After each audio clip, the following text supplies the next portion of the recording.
ভাবি personal life একটু রাগী বেশি, বাট রাগী মানুষ আবার একটু সহজ সরল হয়, ভালো আছে। আমার মনে হয় যে ওর মায়াটা অনেক বেশি, অনেক পজিটিভ, অনেক বেশি পজিটিভ আমার ক্ষেত্রে।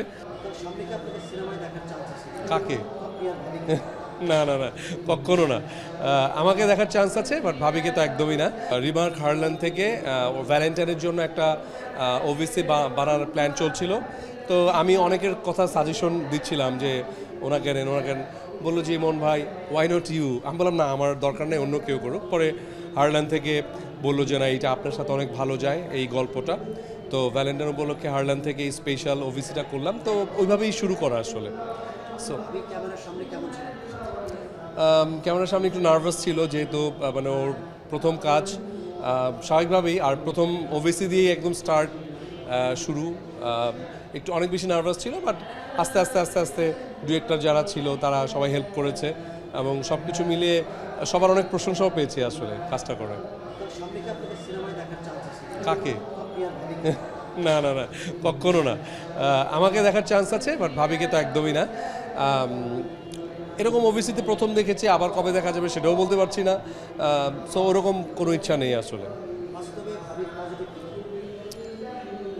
ভাবি পার্সোনাল লাইফ একটু রাগী বেশি, বাট রাগী মানুষ আবার একটু সহজ সরল হয়, ভালো আছে। আমার মনে হয় যে ওর মায়াটা অনেক বেশি, অনেক পজিটিভ, অনেক বেশি পজিটিভ আমার ক্ষেত্রে।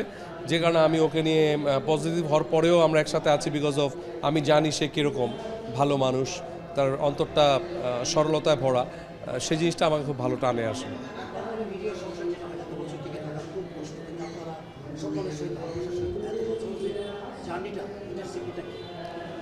সিক্রেটটা হচ্ছে যে দেখেন, ঝগড়াঝাটি আপনার ফ্যামিলিতে হয়, আমার ফ্যামিলিতে হয়। এরকম না যে আমার সাথে ভাবি ঝগড়া লাগে না, ঝগড়া হয়। কিন্তু আপনার মাথায় যদি ওটা থাকে যে ঝগড়া করলাম এক্সট্রিম লেভেলে, আমি কালকে ওকে ছেড়ে দিব, সেই চিন্তা আমার মাথায় কখনো আসে না, আমার মনে হয় তারও আসে না। এবং আমরা ঝগড়া করার পরেও আমরা জানি দুজন দুজনকে নিয়ে সারা জীবন থাকতে চাই। সো এই ধারণাটা যখন থাকে, তখন আমার মনে হয় যে ছেড়ে যাওয়ার প্রশ্ন আসে না আসলে। ঈদে এবার অনেক ইন্টারেস্টিং কিছু ভালো ভালো ছবি আছে। এর মধ্যে প্রথম নামটা যদি বলি বরবাদ, শাকিব ভাইয়ের লুক এক্সপ্রেশন ওয়াইজ আমার মনে হয় যে এটা আরেকটা ধামাকা হতে চলেছে। আমি যদি বলি যে নিশো, দাগিটা আসছে, ওটাও নিশো আগে একটা ভালো ছবি করেছিল, শিয়াব শাহিন ভালো ডিরেক্টর। আই হোপ যে এটাও একটা ভালো কিছু হবে। তারপর সিয়ামের মনে হয় খুব সম্ভবত জঙ্গলি একটা আসছে, ওটাও সিয়ামের আমি ডিফারেন্ট টাইপের লুক দেখলাম, আশা করছি ওটাও ভালো হবে। সো আমার মনে হয় যে প্রত্যেকটা ছবি, ডিরেক্টর, আর্টিস্ট সবাই সবার জায়গা থেকে অনেক হার্ডওয়ার্ক করেছে, অনেক ট্রাই করেছে। প্রত্যেকটা ছবির প্রতি আমার শুভকামনা থাকবে। সো মেধা গুণ বিচারে দর্শক যাকে রিসিভ করবে সেটাই সেরা হবে হয়তো।